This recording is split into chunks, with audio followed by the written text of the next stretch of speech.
Hey, the PMP exam is one of the most difficult tests for professionals, and we've heard this from everyone. But not to worry, you have a coach who eats the PMBOK for lunch. Here he is to set the record straight for you, your friend Phil. Hello, my fellow project managers. I hope you're doing awesome. It's another week, 2019. Where's it running? It is going pretty quick, folks. I hope you're doing awesome. Well, today we're going to be talking about a very important output of direct and managed project work, and we're talking about deliverables. Now, you do know that the journey of deliverables is well captured in my PMBOK Guide Mainline series, but we had a question from one of our students, Greg, and the question is something to the effect of, why is deliverables an input to the managed project knowledge process? So let's take a trip down to our favorite book, PMBOK Guide, and let's open up that page where deliverables is captured as an input to manage project knowledge. So we need to go to 4.5, and we're going to do some investigating work to find out what on earth is happening here. All right, so let's do that. Did I say 4.5? 4.4. Okay, let's go to 4.4 and let's read. Let's try to unravel the mystery of managed project knowledge and deliverables. So it says here on page 98, and I read, managed project knowledge is the process of using existing knowledge and creating new knowledge to achieve the project's objectives and contribute to organizational learning. The key benefits of this process are that prior organizational knowledge is leveraged to produce or improve the project outcomes, and knowledge created by the project is available to support organizational operations and future projects or phases. This process is performed throughout the project. Now, you take a look at the figure below, figure 4-8. Figure 4-8, you can see there we have in the inputs project management plan, project documents, and then we can see deliverables listed as number 3. So Greg's question is something to the fact of why is deliverables an input there? What relevance does deliverables have? Let's keep on studying, let's be students of the guide. So let's go to the next page. And on the next page, you can see direct and managed project work, deliverables, that becomes an input to manage project knowledge. Let's keep on reading. Let's try to make sense of this. Let's go to page 101, but before we hit page 101, let's look for some more clues. Let's investigate, all right? So I'm going to read at a high level, just really quick. On page 100, knowledge is commonly split into explicit knowledge and tacit knowledge. Knowledge management is concerned with managing both tacit and explicit knowledge for two purposes: reusing existing knowledge and creating new knowledge. Now, did it occur to you that some of these deliverables might actually be knowledge-based? If you've got a knowledge-based deliverable, it's got to be an input to this process, folks. A knowledge-based deliverable contains knowledge that needs to be exploited in this process. You see? It goes into this dialogue here. It is a common misconception that managing knowledge involves just documenting it so it can be shared. Another common misconception is that managing knowledge involves just obtaining lessons learned at the end of the project in order to use it in the future projects. Only codified explicit knowledge can be shared this way, but codified explicit knowledge lacks context and is open to interpretations. So even though it can easily be shared, it isn't always understood or applied in the right way. Tacit knowledge has context built in, but is very difficult to codify. It resides in the minds of individuals, experts, or in social groups and situations. and is normally shared through conversations and interactions between people. Did it occur to you that some of those interactions between people could just very well be looked at as a deliverable-oriented interaction? The coming together of individuals to discuss, to understand this tacit knowledge better, could be looked at as a deliverable. I mean, deliverables. Have you read deliverables in the guide? Do you know that the options of deliverables is endless? There could be a number of deliverables where knowledge is hiding and need to be an input here. Or you could have the meeting of the minds being looked at as a deliverable.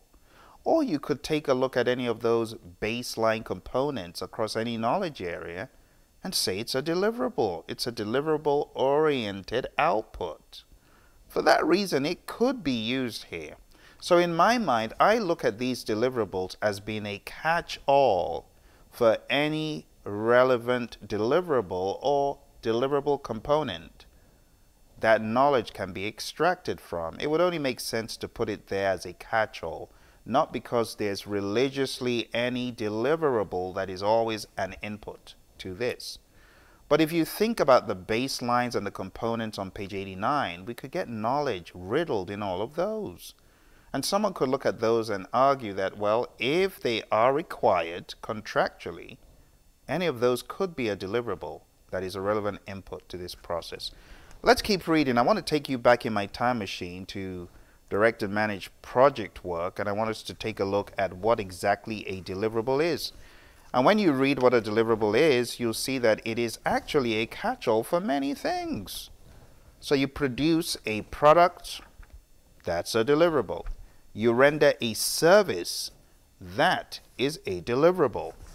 You run a lab experiment or some other result, that is a deliverable. Let's take a look at page 95. It says, a deliverable is any unique and verifiable product, result, or capability to perform a service that is required to be produced to complete a process, phase, or project. So what if there is a clause that says before we close this phase, there should be a town hall or there should be a community of practice meeting? That's a deliverable. That in turn becomes an input to managing project knowledge. Use your imagination, okay? When you read the PMBOK guide, you see things like this, which you probably already did, but you probably are just doing a tire kick. You did the right thing. Use your imagination and try to better visualize what that could be. Let's keep reading on page 95. It says, deliverables are typically the outcomes of the project and can include components of the project management plan.